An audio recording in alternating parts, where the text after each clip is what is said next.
दिगंबरा दिगंबरा श्रीपादवल्लभ दिगंबरा अवधूत चिंतन श्री गुरुदेव दत्त. नमस्कार, तुम्हा सर्वांचे श्री स्वामी भक्ती या चॅनलमध्ये स्वागत. सर्वांना श्री स्वामी समर्थ. आज आपण तुलसी विवाह हा कधीपासून करायचा आहे, तुलसी विवाह कधी करायचा आहे, कशा पद्धतीने करायचा आहे, त्याचे साहित्य काय, कधी करायचा तो तुलसी तुलसी विवाहामध्ये काय काय गोष्टी आपण कृष्णांना आणि तुलसी मातेला अर्पण करायचे आहेत, याविषयीचा व्हिडिओ आजच्या माध्यमातून मी तुम्हाला सांगणार आहे.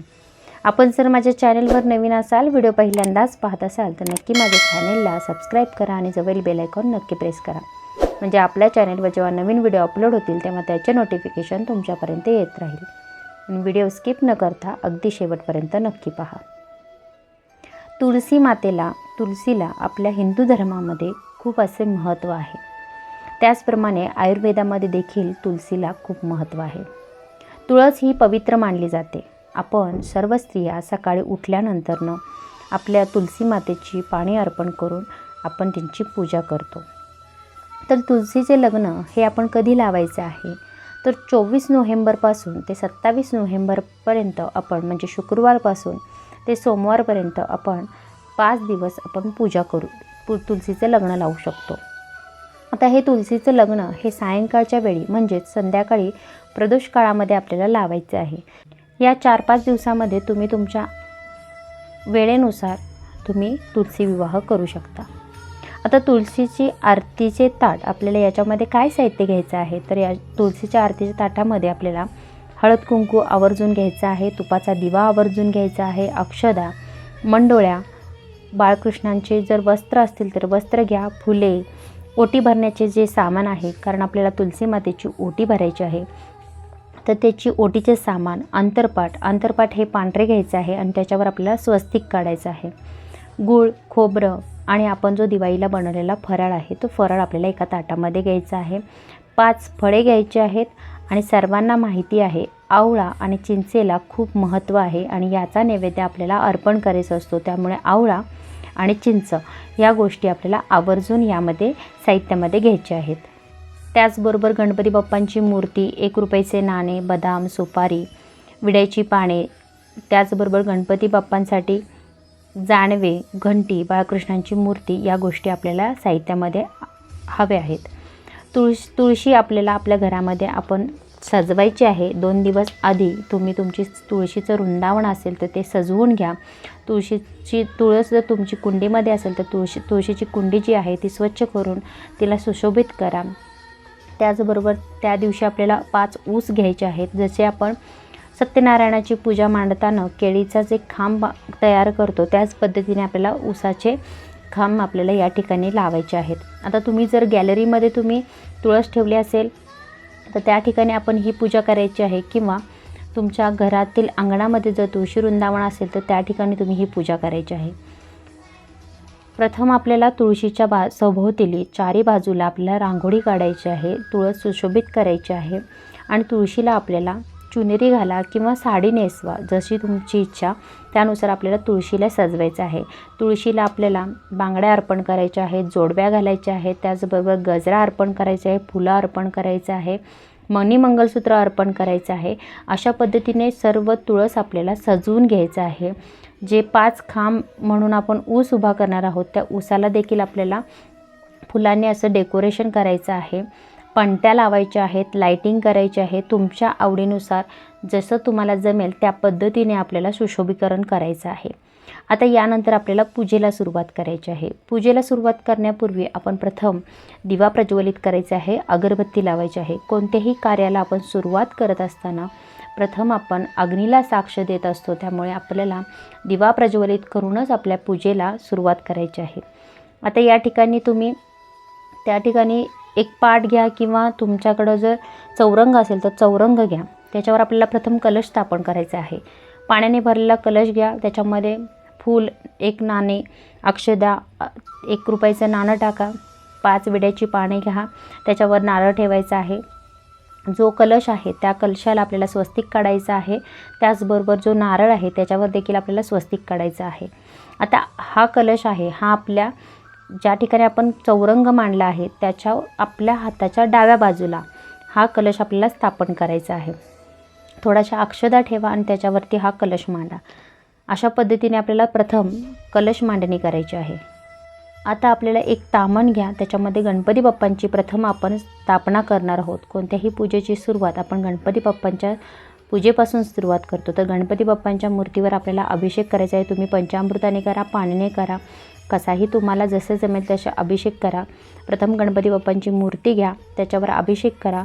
ओम गण गणपतीये नमः किंवा वक्रतुंड महाकाय सूर्यकोटी समप्रभ हा मंत्र जप करत तुम्ही अभिषेक करा. त्यानंतर गणपती बाप्पांची मूर्ती स्वच्छ करून घ्या आणि ज्या ठिकाणी आपण 2 विड्याची पाने ठेवली आहेत त्या ठिकाणी आपल्याला गणपती बाप्पांची मूर्ती स्थापन करायची आहे. त्याआधी विड्याच्या पाण्यावर आपल्याला तांदूळ, हळद, कुंकू वाहून त्यावर आपल्याला गणपती बाप्पांची मूर्ती स्थापन करायची आहे. गणपती बाप्पांची पूजा करायची आहे. हळद, कुंकू, अष्टगंध, फूल, अक्षदा, दुर्वा अर्पण करायचा. त्यानंतर गणपती बाप्पांना गूळ खोबऱ्याचा आपल्याला नैवेद्य दाखवायचा आहे. ती पूजा गणपती बाप्पांची झाल्यानंतर बाळकृष्णांचे आपल्याला या ठिकाणी अभिषेक करायचा आहे. तर बाळकृष्णांची मूर्ती तुम्ही तामणामध्ये घ्या आणि 21 वेळा किंवा 11 वेळा ओम नमो भगवते वासुदेवाय नमः हा मंत्र जप करत अभिषेक करा. हा तुम्ही थोडा वेळ पाण्याने अभिषेक करा किंवा पंचामृताने अभिषेक करा. मूर्ती स्वच्छ करा आणि जी आपण बाळकृष्णांची मूर्ती ठेवणार आहोत याचे आवर्जून तोंड आपल्याला पश्चिम दिशेला करायचे आहे. जेव्हा आपण बाळकृष्णांची मूर्ती स्थापन करणार आहोत तेव्हा त्यांचे जे मुख आहे ते आपल्याला पश्चिम दिशेला करून ठेवायचे आहे. अशा पद्धतीने आपल्याला बाळकृष्णांची मूर्ती स्थापन करायची आहे. बाळकृष्णांच्या मूर्तीची पूजा करायची आहे. त्यांना हळद, कुंकू, अक्षदा, फूल, अत्तर अर्पण करा. बाळकृष्णांना मंडोळ्या अर्पण करा, वस्त्र घाला. त्यांच्याजवळ जर मंडोळ्या तुमच्या मोठ्या असेल तर त्यांच्या मूर्तीजवळ ठेवून द्या. अशा पद्धतीने आपल्याला या पूजा मांडणी करायची आहे. त्यानंतर आपल्याला तुळशीची पूजा करायची आहे. आपण आता तुळस सजवलेली आहे त्याची आपल्याला हळद, कुंकू, अक्षदा, फूल वाहून आपल्याला ही बाळकृष्णांना आपल्याला तुळस अर्पण करायची आहे. त्यानंतर आपण तुळशीला सजवलेले आहेत त्या तुळशीची आपल्याला पूजा करायची आहे. हळद, कुंकू, अक्षदा, फूल हे आपल्याला अर्पण करायचं आहे. नमस्कार करायचा आहे तुलसी मातेला. आणि त्यानंतर जसं आपण लग्नामध्ये आपण प्रथम हळद लावतो त्याच पद्धतीने आपल्याला थोडीशी हळद पाण्यामध्ये घेऊन हळद आपल्याला लावायची आहे. आता ही हळद प्रथम आपल्याला तुळशीला लावायची आहे. तुळशीला लावत असताना हळद आपली खालून वरपर्यंत म्हणजे चढत्या क्रमाने आपल्याला लावायची आहे. प्रथम तुळशीला लावायची आहे आणि मग त्यानंतर आपल्याला बाळकृष्णांना हळद लावायची आहे. हे झाल्यानंतर आपल्याला तुळशीचं आणि बाळकृष्णांचं आपल्याला लग्नाचा म्हणजे विवाह करायचा आहे. आणि यावेळेला विवाह करत असताना आपल्याला जो आपण अंतरपाठ घेतला आहे तो अंतरपाठमध्ये घेऊन मंगलाष्टका बोलायच्या आहेत. मंगलाष्टका येत असेल तर जरूर बोला, नसेल तर तुम्ही यूट्यूबवर लावून दिला तरी हरकत नाही. आता नैवेद्य म्हणून आपण त्या ठिकाणी 5 फळे ठेवायचे आहेत. फराळाचा नैवेद्य ठेवायचा आहे जो आपण दिवाळीमध्ये बनवलेला आहे. या सगळ्यानंतर आपण आवळा आणि चिंच घेतले आहे याचा नैवेद्य तुळशीला आपण अर्पण करायचा आहे. तुळशीची आपल्याला ओटी भरायची आहे. जे आपण शृंगार म्हणून घेतलेले आहे, नारळ, त्यामध्ये ब्लाऊज पीस, जे काही शृंगारचं साहित्य आहे ती ओटी आपल्याला त्या ठिकाणी तुळशी मातेजवळ ठेवायची आहे. अशा पद्धतीने आपल्याला ही सर्व पूजा करायची आहे. सर्व मंगलाष्टका वगैरे बोलून झाल्यानंतर आपल्याला आवर्जून आरती करायची आहे. यामध्ये गणपती बाप्पांची आरती करायची आहे, तुळशी मातेची आरती करायची आहे आणि बाळकृष्णांची आरती करायची आहे. ही जी आरती आहे ही आपल्या नित्यसेवेच्या पुस्तकामध्ये आहे, त्यानुसार तुम्ही आरती करा. ही जी पूजा आहे याची उत्तर पूजा आपल्याला दुसऱ्या दिवशी करायची आहे. ज्या दिवशी तुम्ही विवाह केला आहे सायंकाळच्या वेळी त्याच्या दुसऱ्या दिवशी आपल्याला ही उत्तर पूजा करायची आहे. नैवेद्य दाखवून जी काही पूजा आहे ही निर्माल्यामध्ये आपल्याला टाकायची आहे. अशा पद्धतीने आपण अगदी छान पद्धतीने तुळशीचा विवाह करायचा आहे. तुलसी विवाह हा आवर्जून प्रत्येकाने आपापल्या घरामध्ये करायचा आहे. कारण आपल्या घरामध्ये बरेच अशा विवाह संबंधात अडचणी येत असतील तर या अडचणी नक्कीच दूर होतील. आणि विवाह करत असताना तुलसीचा घरातील प्रत्येक व्यक्तीने त्या ठिकाणी हजर राहणे गरजेचं आहे.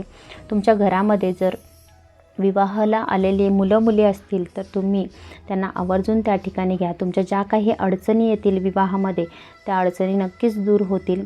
त्यांना नमस्कार करा आणि प्रार्थना करा. अशा पद्धतीने आपल्याला अगदी सोप्या पद्धतीने घरच्या घरी आपण स्वतः ही तुलसी विवाह करू शकता. स्वामी तुमच्या सर्वांच्या सर्व चांगल्या इच्छा पूर्ण करोत ही स्वामींचरणी प्रार्थना. व्हिडिओ आवडला असल्यास नक्कीच व्हिडिओला लाईक करा, शेअर करा, चॅनलला सबस्क्राईब करा आणि कमेंट नक्की करा. श्री स्वामी समर्थ.